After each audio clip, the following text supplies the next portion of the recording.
Hello बच्चों, नमस्कार। Buffer solution की इस सीरीज में आपका स्वागत है। और लास्ट लेक्चर में हम लोगों ने बेसिकली ये देखा था कि बफर सॉल्यूशंस क्या होते हैं और बफर सॉल्यूशन कितने टाइप के होते हैं। तो हमने बेसिकली देखा था बफर सॉल्यूशन आपका एसिडिक हो सकता है, बफर सॉल्यूशन आपका बेसिक हो सकता है, या फिर बफर सॉल्यूशन आपका क्या हो सकता है, सिंपल बफर हो सकता है। ठीक है। तो आज हम एसिडिक बफर की कुछ आगे की बात करेंगे। हम आज एसिडिक बफर के पीएच को कैलकुलेट करेंगे और देखेंगे एसिडिक बफर बेसिकली काम कैसे करता है। तो आइए देखते हैं बेटा। Mode of action of acidic buffer. समझिएगा, जैसे मान लीजिए मेरे पास कोई एसिडिक बफर है बेटा। मान लो वो है sodium acetate plus acetic acid. अब क्या होगा बेटा इस सॉल्यूशन में? सोडियम एसीटेट चूंकि सॉल्ट है, मैंने पहले ही बताया है, सॉल्ट स्ट्रॉन्ग इलेक्ट्रोलाइट होता है बेटा, इसलिए ये पानी में कंप्लीटली आयोनाइज करेगा एसीटेट आयन और सोडियम आयन में। जबकि एसिटिक एसिड क्या है? एक वीक एसिड है, इसका आयनाइजेशन पहले से ही कम होगा। उस पर से क्या लगेगा बेटा? एसीटेट आयन का कॉमन आयन इफेक्ट। क्या लगेगा बेटा? ये जो एसीटेट आयन है उसके क्या लगेगा? Common ion effect. क्या मेरी बात समझ में आ रही है?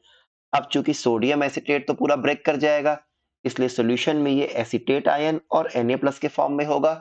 सोडियम एसीटेट तो ऑलमोस्ट पूरा कंज्यूम हो जाएगा। और जबकि एसिटिक एसिड तो अनआयनाइज्ड फॉर्म में ही है, ये ऑलमोस्ट पूरा का पूरा ऐसे ही रहेगा। और एसिटिक एसिड से आने वाले एसीटेट आयन और H+ आयन को मैं नेग्लेक्ट कर सकता हूं। तो बेसिकली सॉल्यूशन में हमारे पास तीन तरह की स्पीशीज है। एसिटिक एसिड है बेटा, एसीटेट आयन है और सोडियम आयन है। अब देखते हैं कि इस सॉल्यूशन में थोड़ा सा एसिड या बेस डालने पर इस सॉल्यूशन के पीएच पे ज्यादा कोई प्रभाव क्यों नहीं पड़ता है। तो देखते हैं। ऑन एडिशन ऑफ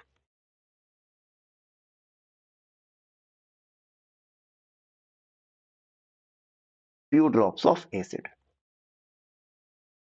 अगर मैं इस बफर में थोड़ा सा एसिड डाल दूं तो आपको दिख रहा है एसीटेट आयन यहाँ पे है। ये एसीटेट आयन क्या करेगा? H+ आयन को ऑलमोस्ट पूरा का पूरा कंप्लीटली कंज्यूम कर लेगा to form unionised acetic acid.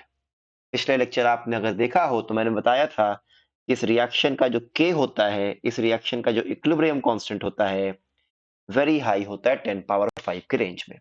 ये मैंने एक्सप्लेन किया था आपको लास्ट लेक्चर में। तो मैं कह सकता हूं क्या कि H+ ion is consumed by acetate ion. ठीक है ना? और इस न्यूट्रलाइजेशन के दौरान बेटा क्या हुआ? जो वीक एसिड एसिटिक एसिड है उसका अमाउंट बढ़ गया, और जो कॉन्जुगेट बेस है जो कि सॉल्ट से आया था उसका अमाउंट घट गया। तो मैं लिख देता हूं इंपॉर्टेंट, ये इंपॉर्टेंट है बेटा। During this neutralisation, during this neutralisation क्या होगा बेटा? कंसंट्रेशन ऑफ एसिटिक एसिड क्या होगा? बढ़ जाएगा, जबकि कंसंट्रेशन ऑफ कॉन्जुगेट बेस या एसीटेट आयन घट जाएगा। क्या मेरी बात समझ में आ रही है? सिमिलरली, अगर मान लो मैंने इस बफर में फ्यू ड्रॉप्स ऑफ बेस डाल दिया तब क्या होगा? तो ऑन एडिशन ऑफ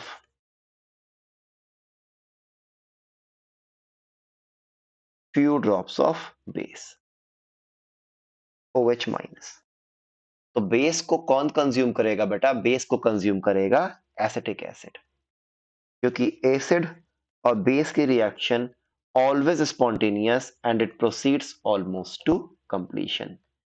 ये हाइड्रोक्साइड आयन क्या करेगा? इसके H+ को कंज्यूम करके क्या बना लेगा? वाटर। और इस रिएक्शन की इक्विलिब्रियम कांस्टेंट अच्छी खासी हाई होगी 10⁹। याद रखना हमेशा केमिकल इक्विलिब्रियम और आयनिक इक्विलिब्रियम में कि एसिड बेस रिएक्शन हमेशा स्पॉन्टेनियस होता है, almost completely proceeds in the forward direction. These are the golden statement. इसको आप प्रूफ भी कर सकते हो, जैसे मैं यहाँ प्रूफ ही करा देता हूं। एसिटिक एसिड का आयनाइजेशन ऐसे होगा, acetate ion plus H+ ion, इसका Ka ऑलमोस्ट 10 पावर -5 होता है, बताया गया था लास्ट लेक्चर में।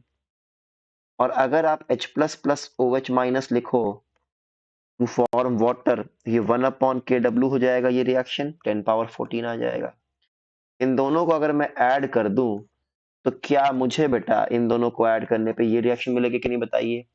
और जब रिएक्शन को मैंने ऐड किया तो K की वैल्यू कितनी मिल गई, मल्टीप्लाई हो गई 10 पावर 9 के रेंज में। तो कहने का मतलब क्या है कि जो बेस है वो किससे कंज्यूम हुआ है, एसिटिक एसिड से। तो एसिटिक एसिड का अमाउंट कम हो जाएगा और एसिटेट आयन की मात्रा बढ़ जाएगी। मेरी बात समझ में आ रही है? तो मैं एक लाइन लिख दे रहा हूँ, क्या ध्यान से पढ़ो समझो। जितना हो पा रहा है बेटा मैं समझाने की आपको कोशिश कर रहा हूँ, ठीक है ना। थोड़ा बहुत जो टाइम मिल रहा है मैं उसमें आपको समझाने की कोशिश कर रहा हूँ, ठीक है। मैं लिखता हूँ बेटा क्या इंपॉर्टेंट है during this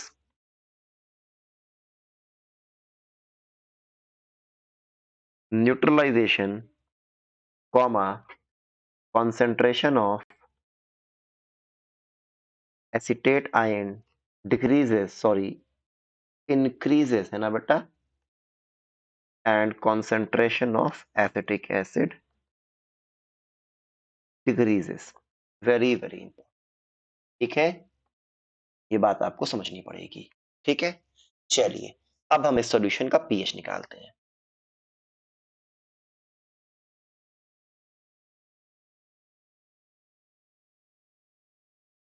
pH of acidic buffer कैसे निकालेंगे बेटा, मैंने बताया सॉल्यूशन में दो तरह के इक्विलिब्रियम रहेंगे, एक तो ये रहेगा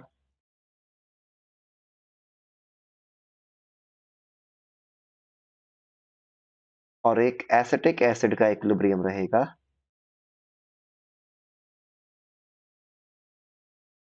Something like this. It hardly goes in forward direction.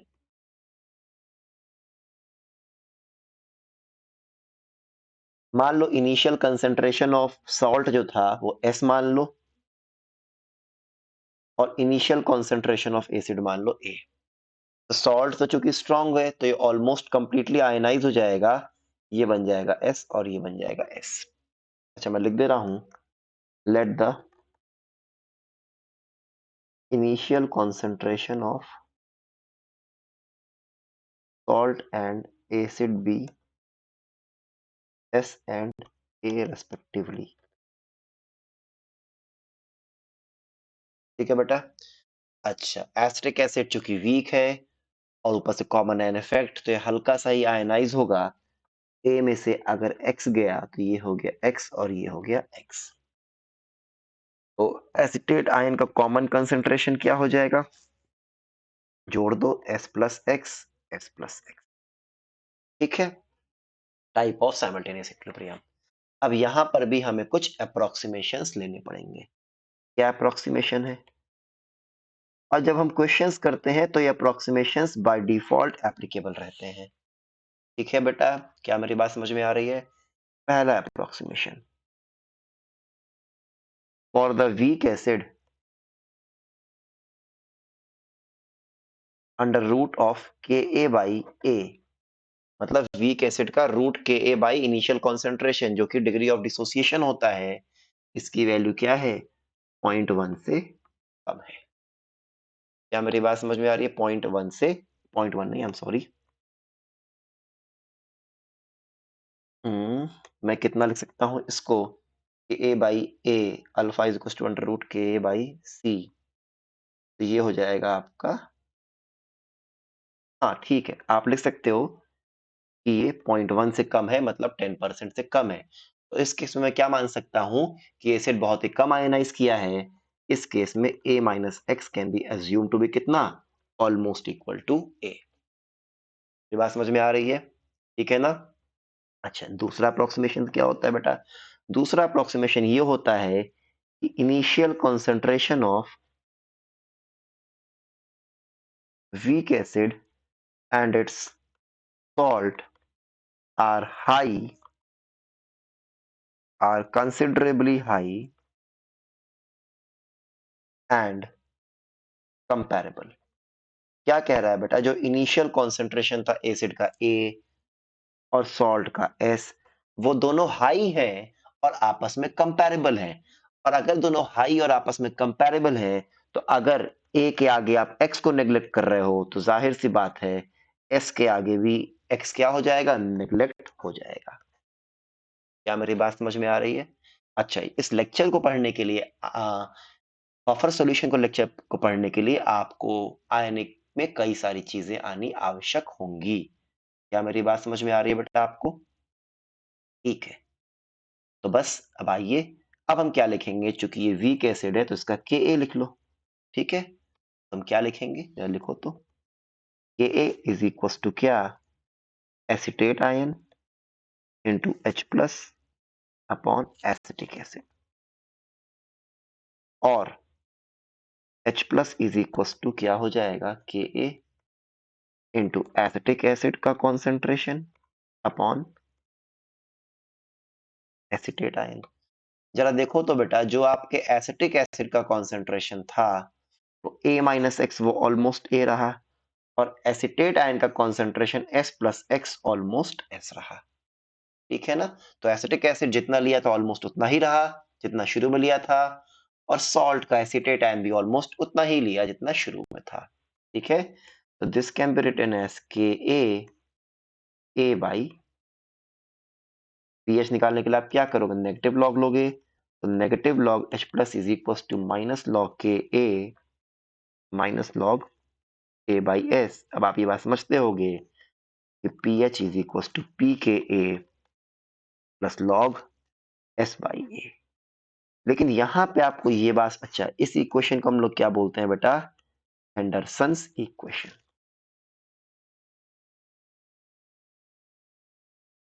इस इक्वेशन को हम लोग क्या बोलते हैं बेटा, हेंडरसन्स इक्वेशन।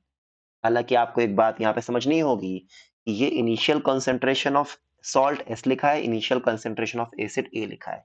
इस बात को आप समझो, ए तो इनिशियल कंसंट्रेशन ऑफ एसिड है, लेकिन एस बेसिकली क्या है बेटा, S is the concentration of the conjugate base of the acid. ये जरूरी है भाई, अगर सॉल्ट सोडियम एसिटेट था तो अगर सोडियम एसिटेट एस था तो एसिटेट भी एस होगा। लेकिन मान लो अगर सॉल्ट आपका कैल्शियम एसिटेट होता बेटा, तो क्या होता, अगर ये एस होता तो एसिटेट आयन कितने आते, 2s आते ना। मेरी बात समझ में आ रही है? तो इसका मतलब ये एस क्या है, to be more precise, to be more clear, S is the concentration of conjugate base initially। ये ज्यादा बेटर मुझे लगता है, क्योंकि आप तो याद करते हो पीएच बराबर पी के plus log salt by acid, आप कंसंट्रेशन ऑफ सॉल्ट भर दोगे। लेकिन ध्यान दो बेटा, वो कंसंट्रेशन ऑफ सॉल्ट ना हो के क्या है, concentration of conjugate base initially. क्या मेरी बात समझ में आ रही है आप लोगों को? इसमें तो कोई दिक्कत नहीं है। चलिए फिर, इसमें कोई दिक्कत नहीं है। चलिए फिर, अब हम आगे बढ़ते हैं। अब आप एक बात समझो, वेरी इंपॉर्टेंट, नोट करो क्या, pH of acidic buffer can be less than, more than, or equal to 7। very very important। क्या कह रहा है बेटा, कह रहा है एसिडिक बफर का जो पीएच है, क्या कह रहा है, जो एसिडिक बफर का जो पीएच है बेटा, ठीक है ना, वो लेस देन भी 7 हो सकता है, मोर देन 7 और इक्वल टू भी 7 हो सकता है। कई बार दिमाग में आता है एसिडिक बफर है सर, इसका पीएच तो लेस देन 7 होगा। अरे नहीं, वो डिपेंड करेगा किस पे, value of pK and the concentrations. ठीक है ना? तो pH of acidic buffer can be less than, more than or equal to 7। This statement is a 5-star rated statement। बहुत बहुत इंपॉर्टेंट है। क्या मेरी बात समझ में आ रही है बेटा? अच्छा, एसिडिक बफर पे इतना टाइम मैं क्यों दे रहा हूं आप लोगों को, आप एसिडिक बफर समझ जाओगे बेटा, तो ठीक ऐसे ही क्या चलेगा हमारा बेसिक बफर भी। तो मेक श्योर कि आप कम से कम एक चीज तो आप समझ जाओ। ठीक है, चलिए आप थोड़ा आगे बढ़ते हैं। अब बफर रेंज देखते हैं एसिडिक बफर का। देखो एसिडिक बफर में हमने क्या पढ़ा, एसिडिक बफर क्या होता है, कैसे बनता है, कैसे काम करता है, उसका पीएच कैसे निकालते हैं। अब एक और क्या आ गया, बफर रेंज। और जो चीज हम पढ़ रहे हैं बेटा एसिडिक बफर में, बिल्कुल यही सारी चीजें हम किसमें पढ़ने की कोशिश करेंगे, बेसिक बफर में। हालांकि अभी तो मैं आयनिक इक्विलिब्रियम में आपको बफर पढ़ा रहा हूं, मैं कोशिश करूंगा मैं इसके पहले के भी वीडियोस आप लोगों के लिए बनाऊं। हो सकता है जब आप ये वीडियो देखो तो मैं पूरी प्लेलिस्ट डालूं आयनिक इक्विलिब्रियम की। That depends on the amount of time I get. ठीक है बेटा, चलिए। अब बफर रेंज क्या होता है? देखो बेटा, कोई भी अगर आपके पास बफर है तो बफर आप उसको कब बोलोगे? जब वो पीएच में चेंज को रेजिस्ट करे। बफर सॉल्यूशन में भी एसिड या बेस डालने पर पीएच में चेंज होता है, मैं दिखाऊंगा कितना होता है। हालांकि उतना चेंज नहीं होता जितना किसी नॉर्मल सॉल्यूशन में एसिड या बेस डालने पर पीएच में चेंज होता है। ठीक है ना? इसका मतलब मान लो कोई सॉल्यूशन है, मैंने उसमें एसिड या बेस डाला, ठीक है ना? उसके पीएच में अगर ज्यादा चेंज आ गया तो हम उसको बफर नहीं मानेंगे। हम उसको तभी तक बफर मानेंगे जब उसका चेंज एक फिक्स्ड रेंज में हो। उसी रेंज को हम लोग क्या बोलते हैं? Buffer range. मतलब वो रेंज जिसमें पीएच का चेंज हो तो हम उसको छोटा मोटा चेंज मान सकते हैं, लेकिन अगर उसके बियॉन्ड चेंज हुआ तो हम उसको बफर नहीं मानेंगे। क्या मेरी बात समझ में आ रही है? ठीक है ना? इनफैक्ट बफर रेंज क्या होता है बेटा एसिडिक बफर का, कि the pH of buffer on adding acid और base should lie between pKa plus 1 से pKa माइनस 1। मेरी बात समझ में आ रही है? अगर इसके बीच चेंज हुए 2 यूनिट का, कितने यूनिट का?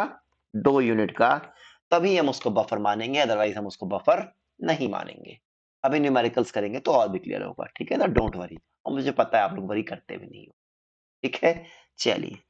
P K A minus 1, P H क्या हो गया? P K A plus log S by A, P K A plus 1, P K A cancel हो गया और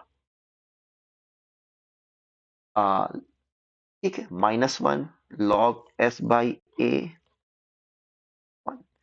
लॉग को हटाओ, एंटी लॉग लोगे तो क्या हो जाएगा? 10 का पावर -1 एस बाई ए 10 और 1/10।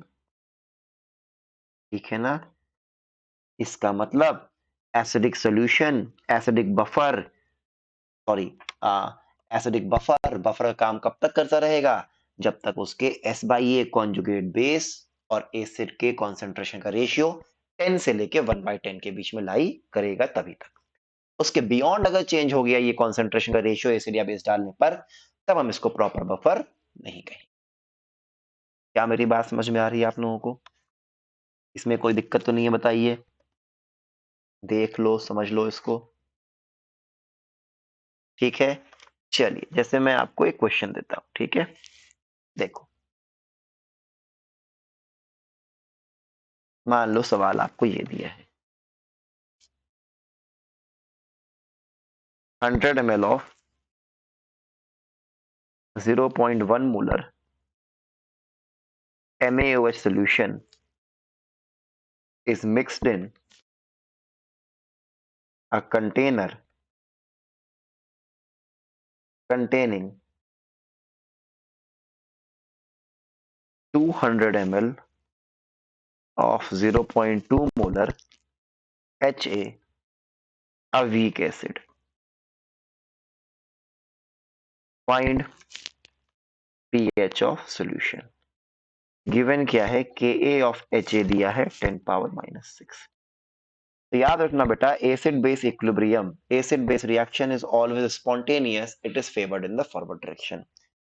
तो ये स्ट्रॉन्ग बेस है, रिएक्ट किया एच के साथ, फॉरवर्ड में आप ले जाओ, क्या बनेगा? NaA, just like sodium acetate plus water.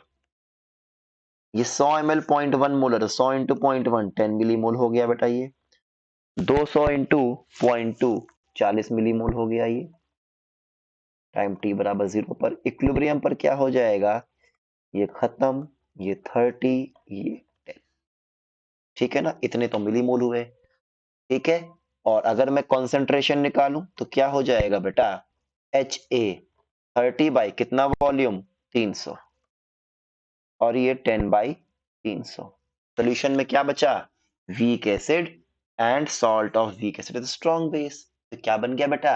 ये बन गया एसिडिक बफर, और इसका पीएच क्या हो जाएगा? pKa, pKa कितना आ जाएगा? 6 plus log S by A, concentration of A minus B यही रहेगा, 10/300 अपॉन 30/300। वॉल्यूम पार्ट तो कैंसिल ही हो जाएगा क्योंकि वॉल्यूम सेम है। 6 plus log 1/3, 6 plus log 1 minus log 3, 6 log 1 0 होता है, log 3 कितना होता है 0.477, 1.48, अप्रोक्सीमेटली 5.52 आंसर। क्या मेरी बात समझ में आ गई आप लोगों को? इसमें कोई दिक्कत तो नहीं है? बोलिए। श्योर? चलिए मैं एक क्वेश्चन आपको और कराता हूँ, ठीक है? Let me look for question. ठीक है, आइए देखिए। अच्छा क्वेश्चन ये भी देखो। The amount of calcium formate which should be added in 500 ml of 0.1 molar HCOOH to obtain a solution with pH is equal to 4 is। क्या गिवन है? Ka ऑफ फॉर्मिक एसिड दिया है बेटा 1.8 इंटू 10⁻⁻4। ठीक है ना? कैसे करेंगे आप जरा चेक करो।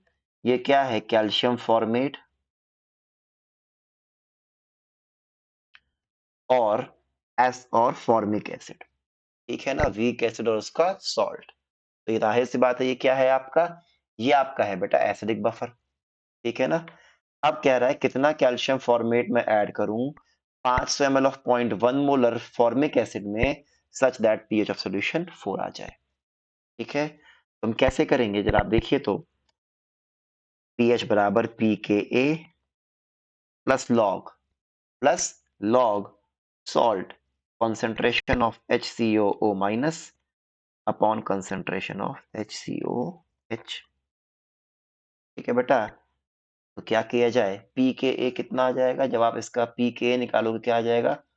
4 माइनस लॉग 1.8, ठीक है, नेगेटिव लॉग लेने पे ये ऑलमोस्ट कितना आ जाएगा? 3.74। और ये pH कितना दिया है? 4। तो 4 माइनस, मैं इसको डायरेक्टली लिखता हूँ, कितना आ जाएगा ये? 3.74 प्लस लॉग, ठीक है बेटा, this is the concentration of format ion, जो कि मुझे नहीं पता। मान low concentration of format ion कुछ आएगा, ठीक है ना? मान लो इसको मैंने मान लिया x अपॉन क्या? Concentration of formic. ये बात समझ में आ रही है? तो जब आप इसको डिफरेंस लोगे कितना आ जाएगा? 4 माइनस 3.74, 2.6 इज इक्वल टू क्या? Log x upon 0.1। ठीक है ना? अच्छा, यही क्या हो जाएगा? ये जो लॉग 1.8 था इसकी वैल्यू आती है 0. ठीक है ना? तो इसको आप इक्वेट कर दो किससे? लॉग 1.8 से। तो x की वैल्यू कितनी आ गई बेटा? 0.18 मोलर। ये 0.18 मोलर क्या है? ये 0.18 मोलर आपका कॉन्सेंट्रेशन ऑफ फॉर्मेट है बेटा। और अगर कॉन्सेंट्रेशन ऑफ फॉर्मेट इतना है तो क्या कॉन्सेंट्रेशन ऑफ कैल्शियम फॉर्मेट, आप खुद सोचो, 1 मोल कैल्शियम फॉर्मेट से बेटा 2 मोल फॉर्मेट आते हैं कि नहीं? बताओ बेटा। तो अगर ये मान लो आपका x/2 था तो यही ना x होगा। तो कॉन्सेंट्रेशन ऑफ कैल्शियम फॉर्मेट कितना आ जाएगा बताइए जरा? ये x/2 हो जाएगा तो ये कितना हो गया? 0.18/2। और 0.18/2 कितना हो गया बेटा? 0.09। और चूंकि 0.09 मोलर है तो 0.09 is equal to number of moles by volume of solution. कितना दिया? 500 ml into 1000। n बराबर कितना हो गया? 0.09/2 मोल। लेकिन हमें क्या निकालना है? वेट निकालना है। तो कैल्शियम फॉर्मेट का मोलर मास कितना होगा? जरा आइए निकालते हैं। 40 हो गया कैल्शियम का, ये हो गया CO2 का ट्वाइस 88 90 130 65.09 इंटू 65 मैं करके बताता हूँ कैलकुलेटर पे। हालांकि आपको नहीं यूज करना है, मैं तो तुरंत तुरंत के लिए कर रहा हूँ। आप लोग तो मुझसे तेज ही हो, ठीक है ना। 0.09 इंटू 65, द आंसर इज 5.85 ग्राम। ठीक है ना। टाइम लेके आप चीजों को पढ़ो तो समझ में आएगा। ठीक है। और क्वेश्चंस आप पूरा शुरू से उठाया करो, अंत तक ले जाया करो, बीच में क्वेश्चंस को छोड़ना नहीं है। ठीक है। चलिए फिर, आई होप एसिडिक बफर की चीज आपको क्लियर हुई। ठीक है ना। That's it for today. Thank you all and a very happy learning. Thank you. Enjoy.